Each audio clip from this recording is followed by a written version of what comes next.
This new phone debuted. It's a LG. I guess you could say I'm a LG fan.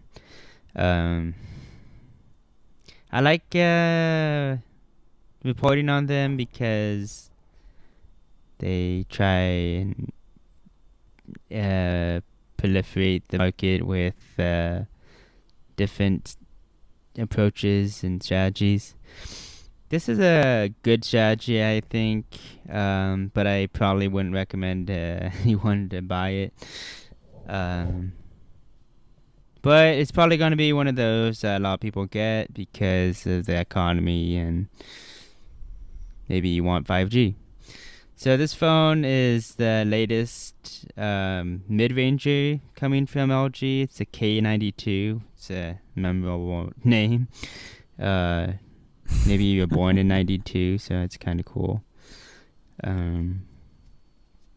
It's a lower mid-range phone, I would say. I was looking up what the processor, where it slots in. So this is powered by the Snapdragon 690. It was announced in June this year, so like 4 months ago. It has 5G and it includes even the sub-6 5G networks, which is, I think it's the same that powers like Verizon. So like the millimeter wave, which is it's like the fastest 5G. But it is coming to AT&T. I think it's like the main person that's getting it. It's a nice design. It has a good back. I like it. It has like similar back like the Pixel 3, but it has 3 cameras in back, which are pretty mediocre. It has a 64 megapixel, 5 megapixel ultra wide, and a 2 megapixel of depth and 2 megapixel macro. So it's actually 4. Yeah, if you were to learn anything from Nick, and Nick would say, yeah, this doesn't really matter how many pixels you have in the 64 megapixel because the sensor and the aperture is really small, so it doesn't really matter. It's not gonna have like super great performance. Maybe you'll be able to like get some detail, but like if you don't have like any way for it to expose and get good night light, or depends if they have good AI, which I don't think they have in this phone. So the camera setup is mediocre in the back, but it has a 16 megapixel selfie camera, which is better than average. I think it's good. I think it's always better to have good front-facing cameras because in this day and age, we have a lot of people that like to talk on phones, like Alex and I. We are doing like weekly Google Meets with their parents, so it's pretty fun. Yeah.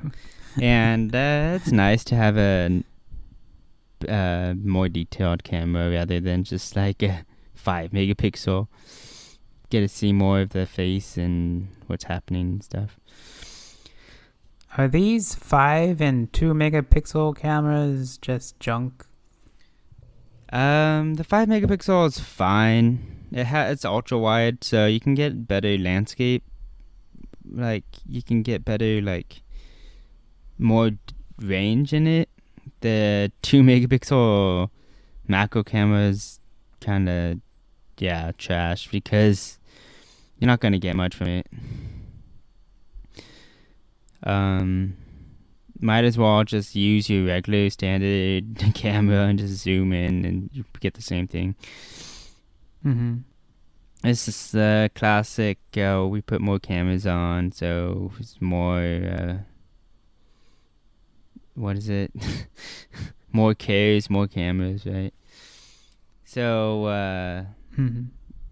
would you buy or let it die? I'd say buy the phone, but only if you want 5G. Otherwise, it's not really worth buying because it's not going to get any updates. Knowing LG, they usually don't update their phones very often. It runs on Android 10, has 6 gigs of RAM and 128 of storage. The processors, they slot it between this like the 720 and the 710. If you compare it to the other flagship mid-range phones that came out this year, it's a little lower than that. But it does have better CPU and GPU, which is interesting.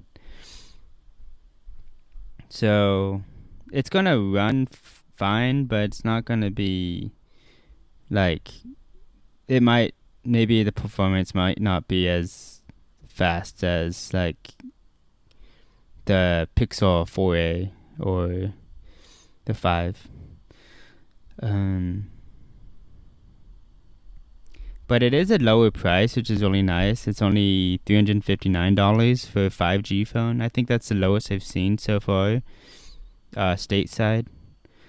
Mm-hmm. So that's a really nice price.